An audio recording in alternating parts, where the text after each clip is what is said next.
It's Tuesday and you are expecting the million stars to happen inside of this group. But guess what? I am here today. My name is Janine El-Hinawi and I have with me Fatima Omar, and we decided to do a little bit a different type of thing today. Why not? So I'm going to be doing an interview with her today, and I was looking at the poll and seeing what you want to know from her, and we decided just to make it a little bit more interactive. So hello, Fatima. It's so good to be doing this with you today. Oh, thank you so much, Janine. I'm so excited. I know all of you are expecting the Million Star Show because here we are. We show up every single Tuesday at 11. But today we wanted to do something awesome, something exciting. And there are so many of you that have never met me, that have never, you've never talked to me. I don't know who you are. And we wanted to give you an opportunity for you to get to know me. And who better than Janine to interview me? She is our Director of Marketing here at the Million Stars Academy. And before we even get started, and I'm going to hand the reins to Janine, I'd like you to come say hello. Tell us where you're checking in from, what country you're in. Tell us if this is the first time that you're meeting us. Come say hello, and I want to know who you are. We want to get to know you, because in this tribe of spiritual entrepreneurs, you are special. You are special, and we have community managers that help you here. So that's all for me. I'm going to hand it over to Janine, and she is going to run the show. Awesome. Thank you so much, Fatima. But before we get started with all the juicy stuff about business and everything, tell me a little bit more. How has your day been so far? How is the weather over there in Toronto? So today is actually a day full of thunderstorms. So yesterday, I'm just looking out my window here and I'm hearing the thunder. Yesterday was gorgeous, sunny. I think it was like 28 degrees. Today, it's very, very humid. However, it's thunderstorming, it's raining, it's gray. But I was talking to Tarek, and we were talking about gray days. And there's a saying out there, Janine, it's like, it's so cloudy today, right? It's a foggy day, it's a cloudy day. And you know what, when we start talking more and more about it, and I said to him, actually, it's not a cloudy day. The sun is always shining. It's just that the clouds are covering it. It's like they're playing hide and go seek. And we really looked at it as an analogy. Even though it's thunderstorming and it's gray, the sun is always shining. We just don't get to see it today. Wow, that's such a great analogy, and I can totally relate to that, because this morning we went out with the family. It was such a beautiful sunny day. I made sure that I have my sunglasses with me, and then we drive for like 2 kilometers, and guess what? It was totally foggy and a terrible weather. So yeah, but the sun was still there. That's amazing. That's right. The sun is always shining, right? And so it's a really great analogy in life, even if you thought about it as your creator or your sustainer. He's always there, even on a cloudy day, okay? Even when things are not going the way you want it to go, you will never be left alone. You're never alone in this game called life. You're just never alone. Yes, maybe the thunderstorm came and the clouds came, and maybe the snowstorm came and a few trees broke down, and your life got a little upside down, but you're never alone, ever, not even for a second, never. I love to hear you saying that, Fatima, and you are such an expert in overcoming these things in life, all the obstacles, and you were coming from a welfare mom, and now you're a best-selling author of 8 books, and you're running a successful companies and the publishing side of things and everything, and maybe you can tell us a little bit more about that as well. But tell us about how you were still able, when you were in that ditch, how were you still able to see the bright side of life? Wow, that's a great question. A lot of people will ask me the question, since I since I was on welfare and I was in an abusive relationship, people will often ask me, well, did you come from a welfare home? Were your parents on welfare? Were your parents abused or abusive? And I can tell you no to both those questions. You know, we were not rich, but we were like middle class. And both my parents worked. They were both business owners. They worked together. And the one striking factor about my parents, they were madly in love with each other. Okay, more madly in love with each other than with us. That's the fact, okay? And then I got married to a man who was an undiagnosed bipolar narcissistic. He was undiagnosed with bipolar narcissistic disorder. And I don't know whether he couldn't handle stress or what really happened, but he was very, very kind and nice to anyone outside our home. Anyone inside our home, he was violent, abusive, manipulative, and we experienced all 8 levels and 8 categories of violence, right? I want to say hello to everyone. Is it okay with you, Janine, if I just say hello to everyone? Because I see them coming online. Whether you're live or you're on the replay, come say hello. I see Yvonne, Kakoli, Alia, Fariha, Sadia, Shiam, Anisa, Halima. So awesome to see all of you. And if you're on, even on the replay, just say replay, because I want to acknowledge you and say hello. So your question, getting back to your question about how did I go from welfare to where I am today? So was that your question? Well, it was first the question, that's what I want to come to later, but how were you able to see actually still the light when you were there and, you know, not feeling good, being abused and being on welfare? Yeah. So how did I see the light? And that's such a powerful question, because when I was in that situation, and a lot of women I speak to, when they are in the middle of the mud, right? You're in the mud and you're drowning in the mud.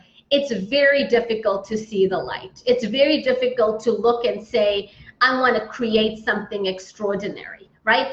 When I'm in the mud, I'm blinded by the mud because the mud is heavy and dense and it's ugly and it's dark. And I can tell you that for me, there was nothing that could have helped me without my faith. Nothing. Absolutely nothing. In fact, my situation got so bad, Janine, that I actually created a suicide plan. Like I was going to, kill myself, and I had to take my kids with me. So this was a murder-suicide plan that I created, because I couldn't imagine what my children's lives would be without me. That is how deep of a darkness and despair that I was in. I even went to different masjids. I went to mosques. As a Muslim, I choose to practice the Islamic faith. So as a Muslim, I thought, well, that was going to be my first step to go to. And they turned me away. Because you see, my husband didn't die. I had left with 5 kids, right? So I was the bad person. Had my husband died, they would have helped me with charity, zakat. But my husband didn't die. He was still alive, and they are multimillionaires. I was married into a multimillionaire family, mafia-style family, and very controlling. Until today, they're very much into, well, if you're going to support that, it's like here is the family. And then here is this one single woman, this crazy woman who took 5 kids and ran, right? So I am the family, and I come to you and I say, well, Janine, we do business with you. We attend your weddings. You need to choose either us or that crazy woman. I mean, who does that? Which crazy woman will take 5 kids and run away from all of this? This is the kingdom. We got the money, we got the prestige, we got the reputation, and we'll cut you out. We'll cut you out. We won't attend your weddings. We'll boycott your businesses. We have a relationship. We are, you know, we've bought things from you, and you are the manufacturer, I'm the distributor. We'll cut you out. So even if you are not happy with the situation, you don't want to take sides, you're also afraid of where you know, your business. So you make a very difficult choice, and you say, don't worry, we're on your side, right? So I don't blame these people for making these very difficult decisions. And so I had been cut out from my community, my family, the religious places I used to attend. You know, for me, I was alone.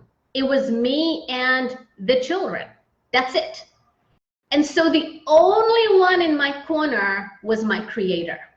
And I had to dig deep into that and look at this murder-suicide plan. And I had to say, okay, if it's just me and the kids and my creator, and I know I believe in the afterlife, and somewhere along the line, I am going to die.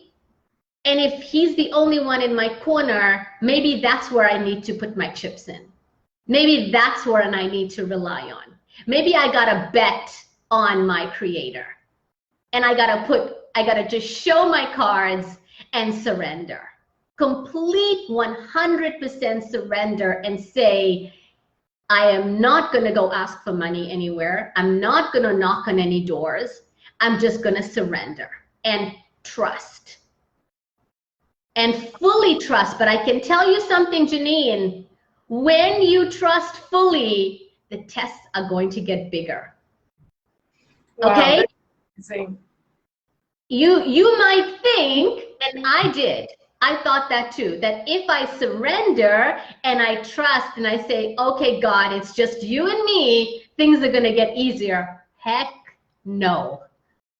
Okay, it actually doesn't. It actually doesn't. Sure. Tell us more. So what did happen, and how did you get from that point to where you are today? That's the interesting thing, and that was also what the people asked for in the poll. So tell us more. How do we take the leap? So the tests are going to come because God wants to see, do you actually believe, or is it just you saying, okay, I'm surrendering and I'm trusting and I'm hoping that there's a pot of gold here? No, I'm sorry. Okay, if you have any idea how to play a video game, they're gonna send more of those crazy people to push you down. And so for me, what happened was I was diagnosed with adrenal burnout. So here I was going, okay, I'm gonna create this. I've got all these ideas. I'm gonna go get a job. I'm gonna keep my kids safe. And suddenly my adrenals bust. I'm diagnosed with adrenal burnout. I gained 80 pounds, which for all the kilogram people, that's like 40 kilos. My hair falls out, and that's not why I wear a hijab, because it's all grown back. And my nails were brittle. I was crying all the time. And I was like, this was not part of the plan. And that's when what I had to do was dig deeper into my faith. The only way through hell, if you're walking through hell, just walk faster, okay? Don't turn back, don't turn around, don't look at the view, just walk faster and go through it. And hold on to my faith as hard and fast as possible, like crazy glue. There's only one choice, and that's crazy glue. And then, you know, okay, so now I'm in the crazy glue, and I'm saying to myself, I am not my circumstances. I am my potential. I'm not my circumstances. I'm not my bank account. I'm not this body that is now put on another 80 pounds. I am not my energy. I'm not the people that I am around or the people that neglected me, right? I am not any of that. I am just my potential. And Janine, it takes every ounce of belief to actually believe that, because a lot of times when I was saying these things, my mind was like, oh, you're such a liar. You're trying, you know? Yes, and that's okay. And that's okay. Just keep on keeping on. Keep on doing it. And I would go into other people's garbage cans and rubbish cans and take out, newspapers and magazines because I wanted to do a dream board and I wanted to do a vision board and I wanted to create that future, right? And it's like, it's okay. Keep on saying to myself, it's okay. It's okay. Yeah, that's it. Just keep on saying it's okay. Put once, you know, even millionaires don't know what they're going to do next week because next week is not guaranteed. So I played this game with myself and I said, okay, if God gave me a little tiny flashlight and all I could see was the next step. Where's the next step? Is it behind? Is it right? Is it left? Is it forward? And then just take the right next step. That's it. The right next step. And then there's another piece that is missing in a lot of people. And here is the missing piece. Gratefulness. And what does gratefulness look like? Gratefulness looks like this. I am completely grateful for what I have right now. The $535 welfare check that the government gave me, I am completely and utterly grateful. And I am so thankful to my Creator and my country that I got it.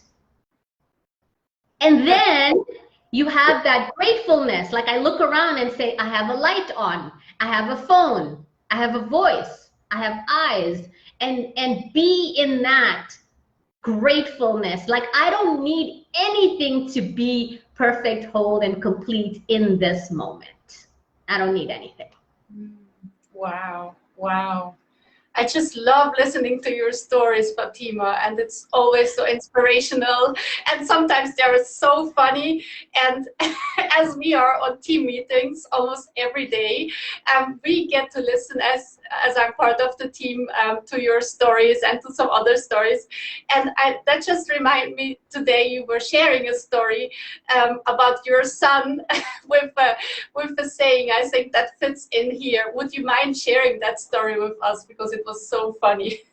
Oh my God, sure. I'm happy to share it. So my son, Mustafa, and his sister, I only have one daughter. I've got 5 boys, 1 girl. So Mustafa and Sumaya are the ones that are the closest in age. So Mustafa turned 2 in May, and she was born at the end of June. So he was just a little over 2 years and 1 month, and she was born. All the others have a little bit more of a gap in between, because I mean, if I really look, Omar is going to be 33 and Hamza is 16. So huge gap between all 5 of them. Anyway, Mustafa has been a bit of a bully ever since he was a baby, right? He wants his way, and he's very determined, very ambitious. And I even see him now as a young man. So Mustafa's philosophy when he was little, you know, he would listen to me when I would listen to YouTube videos and all of these exciting things, and I was always getting this motivation. His favorite saying was, where there's a will, there's a way. Where there's a will, there's a way, right? And so he would go around saying this all the time. Now, his sister was addicted to her pacifier, right? Everyone, what's your name? I'd like to know what people call pacifier or dummy in your country. So that little thing that we stick in babies' mouths when we want them to shut up a little bit, right? So she had this pacifier and she was addicted to it. So she was about 2.5. We're driving in our car, and I drove a really big car at the time because I needed a lift for Tariq's wheelchair. It's the same kind of car the president is driven in. Not black, it was blue and silver, a 1500 Chevy Suburban Extended. Anyway, so he's sitting in there, she's sitting in there, I'm speeding down the highway, we're finishing swimming lessons, and so Faria says it's called Kushni, dummy, Sadia says, and so he's sitting in there and he's so annoyed at his sister. Okay, he's so annoyed at her. And she's sucking away and she's all in her own element and, you know, holding her doll and having such a good time. And she's still in a car seat. He's in a booster seat. And he looks over at her, Janine, and he's like, I don't know what was going through his mind, but he was done with that pacifier. He reaches over to her mouth, yanks it, opens the window, flings it out on the highway, and he says to her, where there's a will, there's a way. And oh, wow. I'm like, what is happening? And I'm trying to drive the car, and now she is screaming. Okay, and let me tell you, Janine, that girl could wake up the dead with her screams. Okay, and I'm telling you, and where there's a will, there's a way. Okay, so if that is the philosophy that I raised my kids with, there it was. All I am, living proof of watching this whole manifestation. So be careful what you say to your kids, because they will own it. They will take it and they will make it something that you'll be totally shocked about. So yeah, where there's a will, there's a way, Janine. Even if it means taking your sister's pacifier and throwing it out on the highway. Wow, I love your stories, really, I do love them, and thank you so much for sharing also with the group here.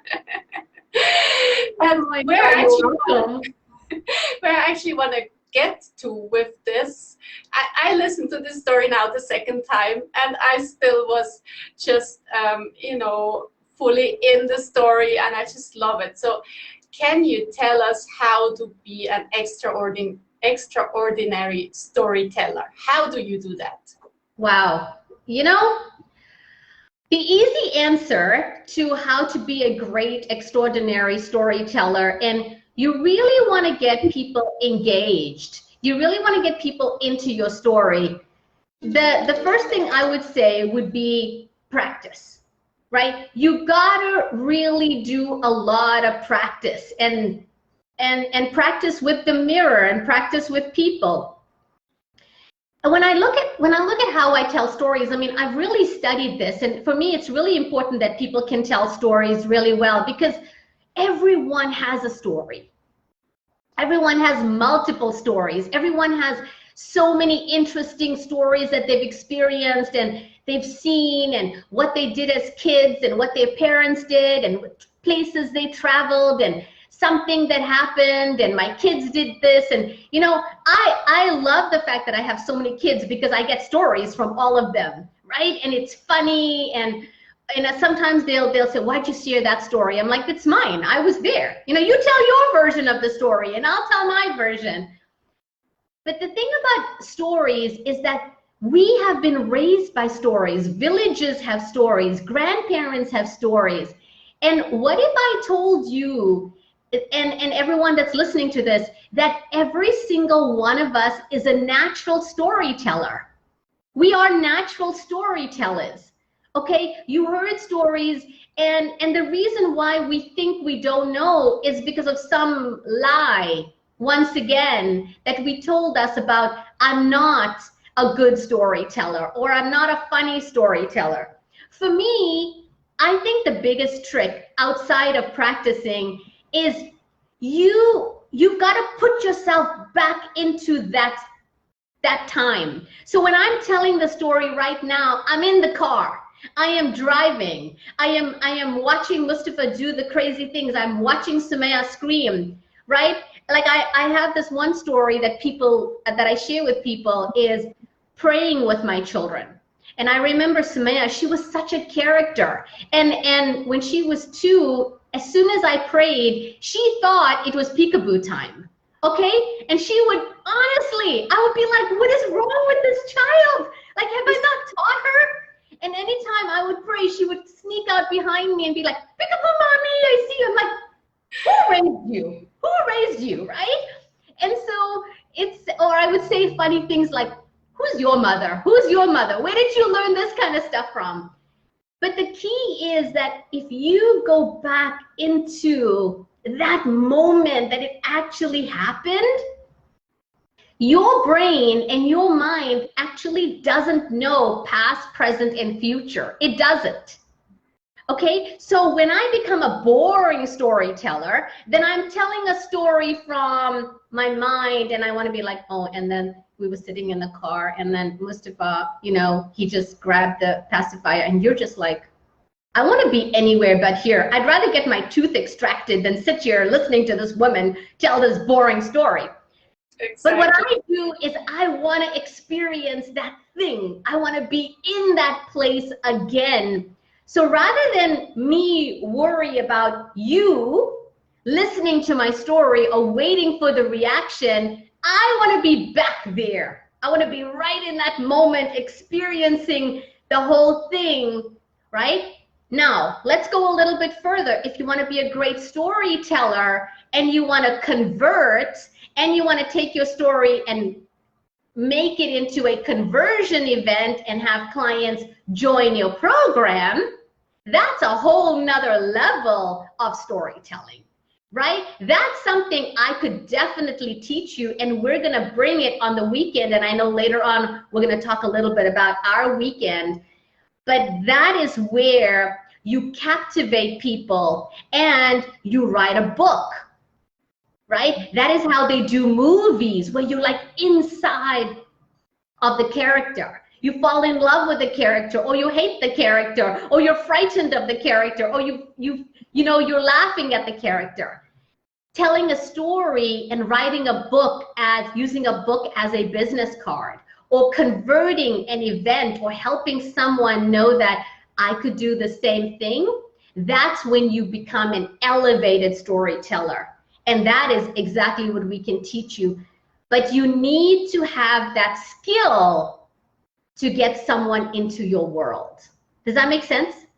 That makes so much sense, and thank you so much for sharing, because I actually attended some courses about storytelling, and they never helped me so much as you sharing right now, you getting back into that space. And it's always, you know, when you share a story, I'm right there with you. I was right there with you in the car, and it's so amazing. So I believe it really helped also the ladies on here. Thank you for sharing that. Yeah, thank you. Thank you. I see that. Fadia is saying, oh my goodness, I'd say that to my kids. Who's your mom? Awesome. Sarita's like, great tip. And Sadia, and the energy you put into the story makes it so much more interesting. Yeah, awesome. Makes sense. Thank you. Thank you for sharing, and thank you for the comments. Okay, let's move on. Before I ask you anything else, I would like to know from you, what do you do when you are not being interviewed, when you're not on live video, when you not do any coaching? What do you like to do in your free time? And do you have any? Yes, yes. If I show you my calendar, okay. So, you know, I had major surgery earlier this year, which I don't talk about publicly. And I was actually recuperating for 2 months. So March 15th was my surgery, and I was recuperating, and I had to actually learn to walk again, Janine, because I couldn't walk. And it was like 2 steps a day, 3 steps a day. And the body and the mind are such powerful, magical, beautiful entities that were given to us by our Creator. I can tell you that one of the things that I do is I'm learning to run now. And it's been a couple of months since my major surgery. And so walking and running, I'm learning how to run. And so I do that. I schedule it on my calendar, and you know, I'm now at 12,000 steps a day. So I'm learning to run and jog a little bit to get my body up to another optimal level. The other thing I love to do is cook. I don't like to clean. I have someone who does that for me, but I love cooking, okay? I love experimenting and getting into the kitchen and making cake. And I'm not a good baker, but I can make some cakes. But I am an extraordinary cook, right? I love cooking. And my dad, from the time when I was getting married, my dad said to me, he said, never cook for your family when you are angry, because you'll poison them. Okay, and I was like, what is my father talking about? You know, like me as a young woman, 20 years old, I'm like, what does this 50-year-old guy know? And here I am at 50, okay? And I'm like, what does this 50-year-old guy know? And you know, it's true. It's true. And a few years ago, I had this private client, Janine, and her mom was very angry. And I want to tell you this word she used. She said, when I come home and I go and dish out the food, I know what kind of mood my mother is, because when I eat it, I'm eating hate. And it all just clicked into me, right? So I don't cook every day, Janine. I cook when I am vibing, like I am so electrifying and I'm so happy. I'm like, oh my God, let's go. What are we gonna cook today, right? And so I love cooking. I find cooking almost like a meditation process. Like I'm chopping the vegetables and I'm getting the chicken and the salmon and all the rice and it's so meditative and I can just cook and be there like there's no time. The other thing I love to do is decorate and paint.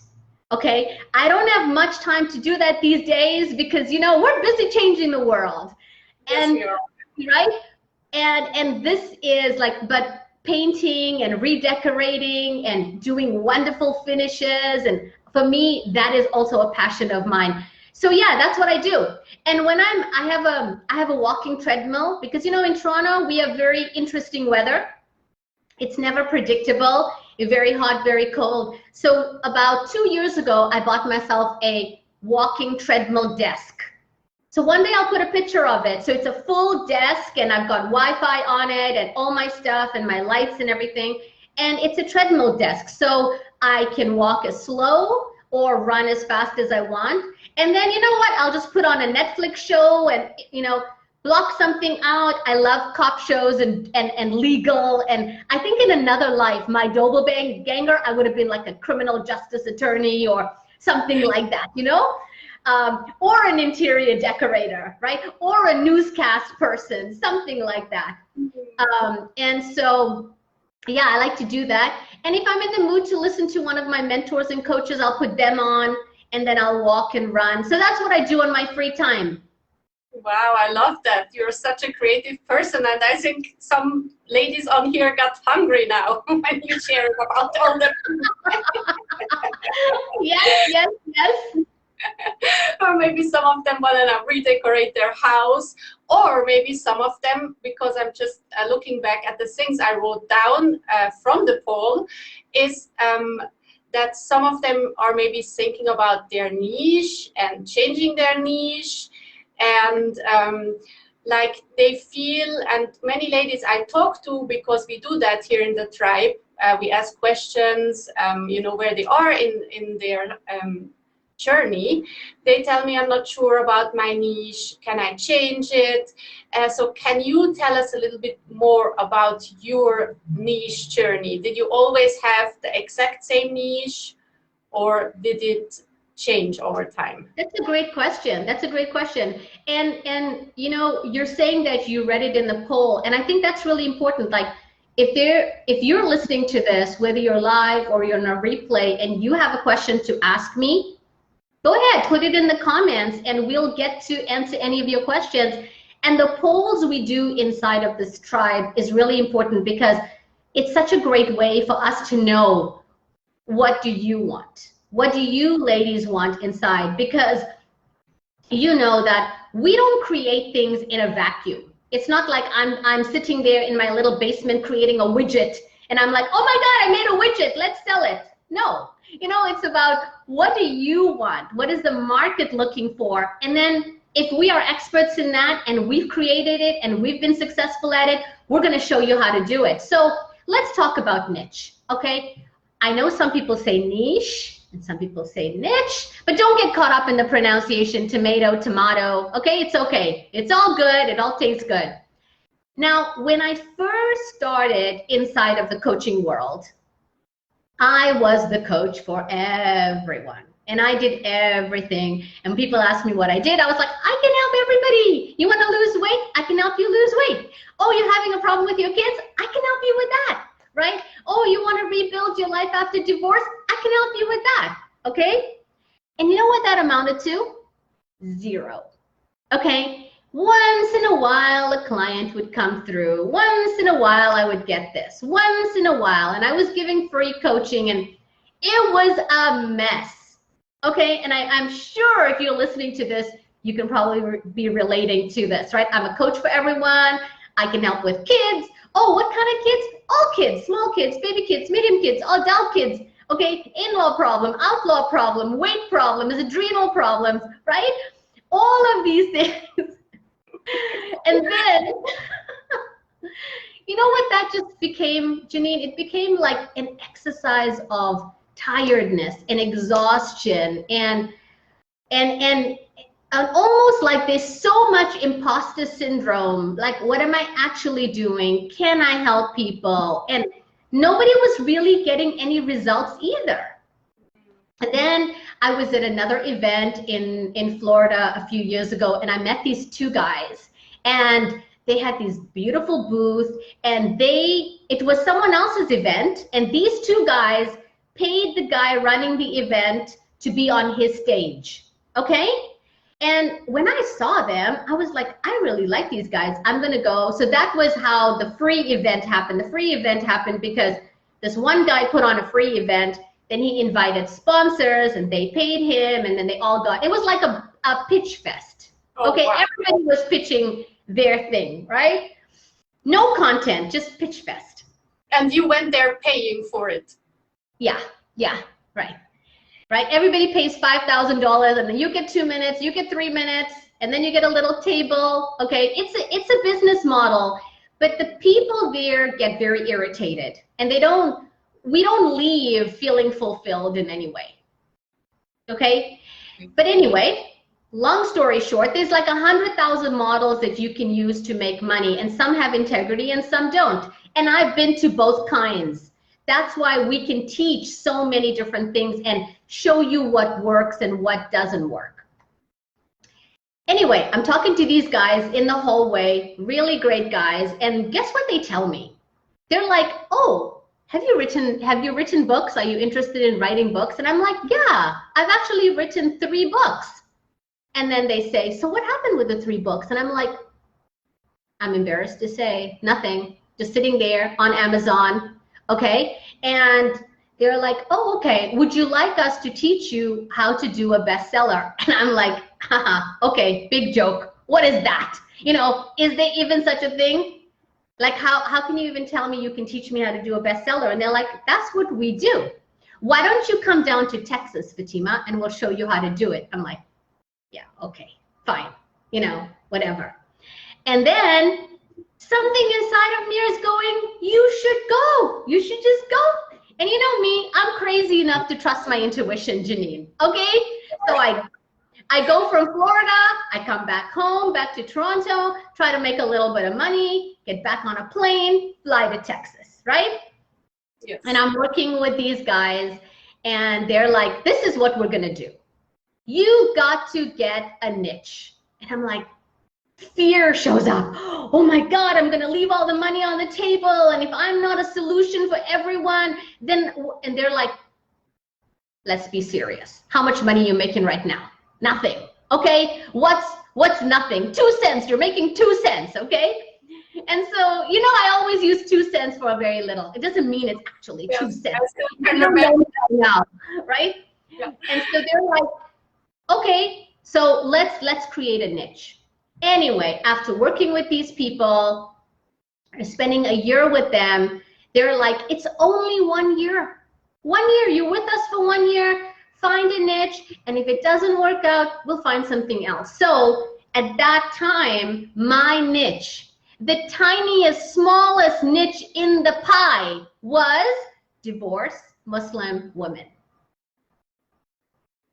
Right? And so everything I did for that 1 year, because I made a deal with myself, because you know, all deals are deals with yourself.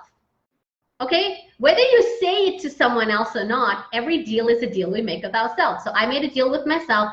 I would not waver or wander. I would stay true to my course. Every Facebook post, every course I created, every book I wrote, everything, every video I made was only for divorced Muslim women.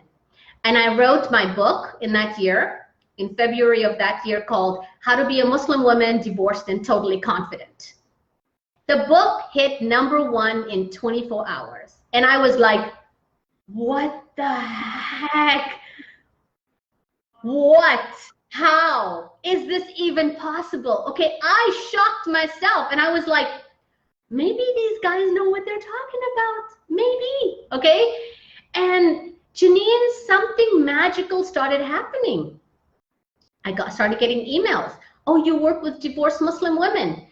I didn't have a program. I didn't know what to do. I was like, yeah. You know, it was like having a factory People knocking on my door and I have no clothes to sell. I got no machines, okay? And now the lineup is starting. Then I got an email, can you be on this platform? Can you speak at our event? Can you come here? Can you be on this panel? You are, suddenly people thought I was smarter than I was yesterday. I was like, what? I was just as smart yesterday, right? And this is what happens when you choose a niche. And then in the same year, I was like, it was November. And November was coming and I thought to myself, oh my God, November's coming. The end of the year is coming. Because you know when November comes, everyone is talking about Christmas and New Year's, right? I started seeing these posts like 60 days before the New Year, 80 days before the New Year. And something clicked inside of me and I said, Fatima, you need to write another book this year. And I just got down to it. And in 2 weeks, I wrote From X to Extraordinary, How to Use Your Divorce as a Springboard for Success. And that book hit #1. So I became a 2 times bestseller in the same year. And what happened was my annual income became my monthly income, Janine, just from sticking to one niche. That was the beginning of my niche journey. And then as time went on and I hired new mentors and I started growing and I started evolving, that niche didn't resonate with me anymore. So what did I do? There's a magic word, up level, right? Up level your niche, up level your niche. So your niche matches where you are. And so we've grown and grown and grown. And I would say about every 18 months or so, we up level our niche. And that's the way you should do it. You know, grow your niche, up level your niche, find what that is. Who is that next level? Who is that? It's time to jump. It's time to leap. And it's scary. It's scary because we get really comfortable in that niche. We're making money, but growth happens when we leap. And it's uncomfortable. And guess what? Success only happens when we get uncomfortable. So that's my niche journey. Wow, that's so inspiring. And I would have still so many questions for you, but I'm looking at the time and I know in like 15 minutes, Million Stars office hours is coming up. So I'm gonna ask me a couple of more questions. We'll be here until 12. We're good. Okay, awesome. So still talking about the niche, I'm saying niche. So talking about the niche.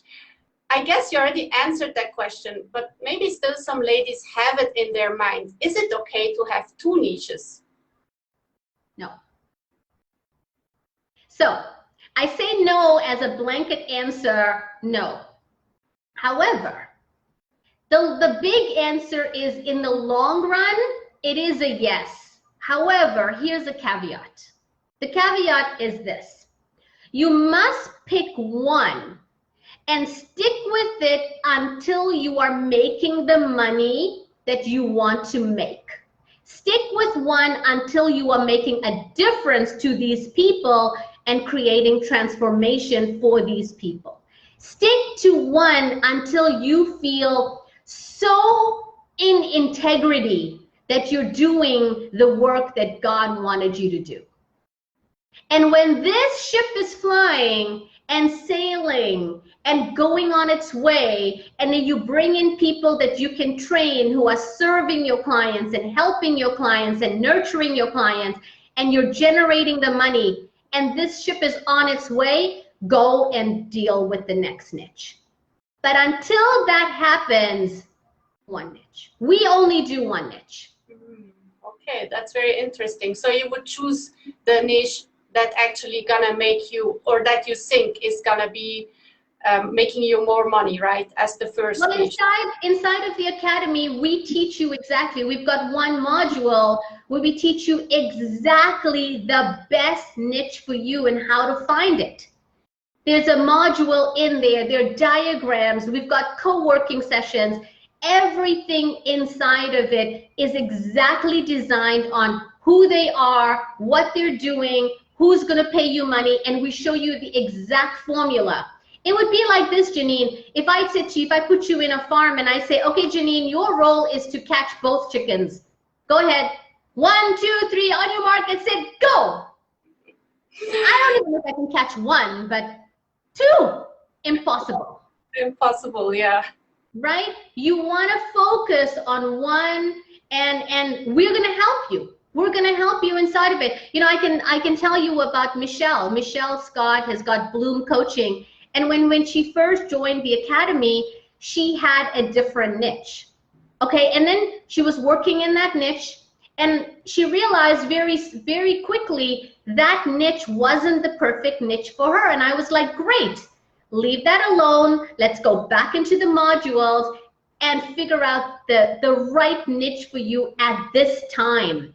And now she is skyrocketing. She's amazing. She is, you know, she does so well. She does transformation. She helps so many people.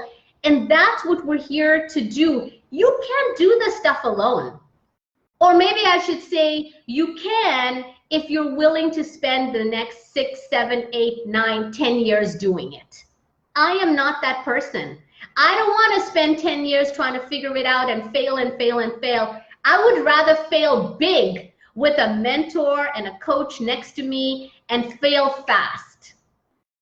I'd rather do that than wait 10 years, you know, for you to take the thorn out of my finger. It hurts a lot to spend 10 years trying to take that thorn out, rather than say, fail big, pull the thing out, it's gonna hurt like heck, get back on the saddle and make it happen, right? Yes, exactly. And I always love how you say that, fail forward faster, because you're gonna get bigger and better results faster. That's a great thing. Yeah, absolutely. So Fatima, I wanna really get into the workshop that is happening starting on Friday, and we are all so excited about it. And so tell me a little bit about it, and because this time it's only going to be 3 days, and it's going to be like a virtual retreat.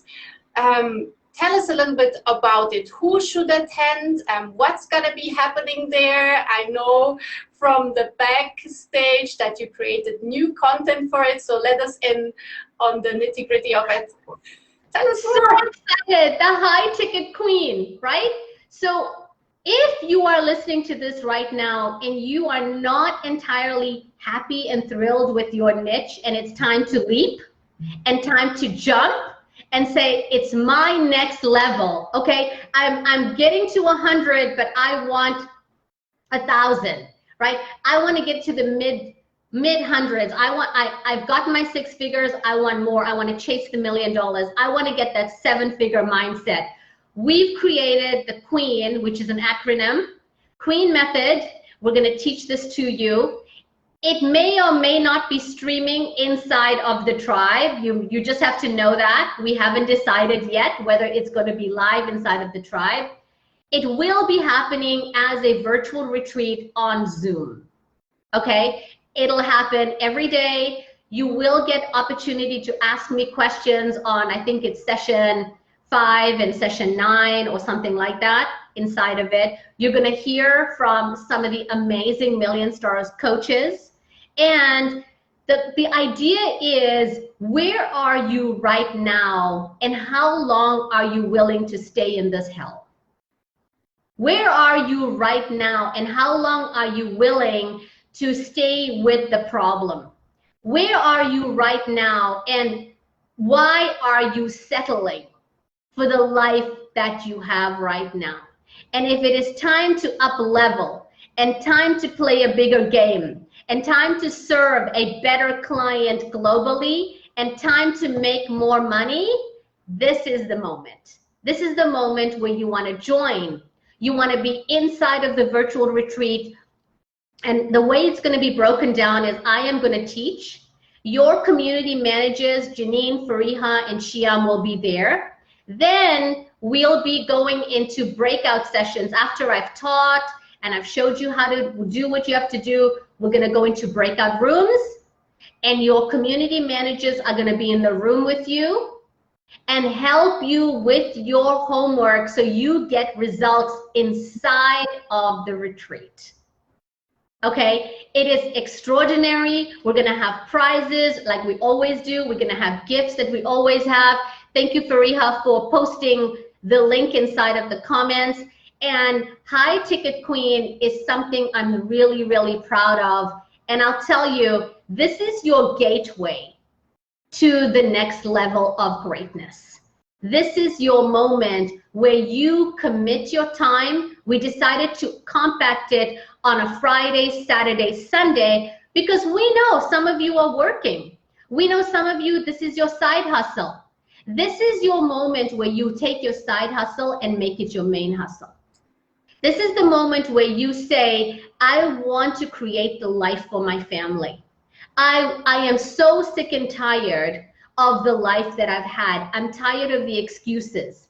I'm tired of not getting it. Like, if you're listening to this right now and you're feeling that imposter syndrome, and the imposter syndrome is connected to, you've been to so many programs, you've been to so many free coaching things and free retreats, you've even paid people, and you've got all of the ingredients, and you're saying to yourself this, you're saying, but I should have done this already.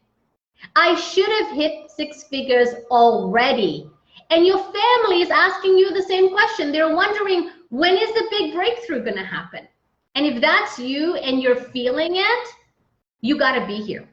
You got to be here inside of the virtual retreat, do the homework, be here and experience the love, the support, and the nourishment that you don't in your biological family, that you don't in your workplace. Because I'll tell you, what we've created is extraordinary and unique. So you want to sign up, you want to be there, you want to join, meet the coaches in the academy, and come and see the kind of work that we're doing. Wow, that's so many reasons why to join the workshop. We are so excited for it. We are fired up. So ladies, you hear this from Fatima. Be there. If you didn't register yet, then register on the link. Fariha posted it in the comments. If you have any questions whatsoever, reach out to your community manager and just sign up for the workshop. And I want to thank you so much, Fatima. This has been an amazing interview. Thank you so much for sharing all these golden nuggets with us. And you know, I'm looking so forward to the workshop that starts. Me too. Oh my God, I am so excited for the weekend, taking my extra vitamins. I love it. Thank you, Janine. You are extraordinary. I love you. I love my team. I am so in love with my team. I'm just going to put it out there. Okay, Fariha, Janine are the pillars inside of my life and my business. I love my clients, and I want you to be a client. I want you to be part of the Million Stars Academy. I want you to be a Million Stars coach. I know Janine, Fariha, and Shyam, my team, and I, we have actually set some time aside. If you want to book a call and you're just like, I don't even want to wait for the weekend. I want to be part of the Academy right now. I want to know what it's like to be inside of this gorgeous, gorgeous community of extraordinary women. Then you should book a call. I'm going to get all of the divas, you guys are my divas, my community managers, put your links in here, book a call. If you want to book a call with me, book a call, find out more about it. Find out if you are, because I'll tell you, we don't actually invite every single person to join the Academy, because here's a secret. I am really protective over the coaches inside of the Academy. So if you are a good fit and we're a good fit for you, we might invite you to join. Okay, so the links are going to go up. We have opened up a few slots. See if you want to book a call with us and if you are a good fit for us, so you can race to the next level and leap to that next level. So that's what we've got now. I love you so much. Thank you for this opportunity, and we'll talk to you later. Bye for now. Bye for now. Bye, everyone.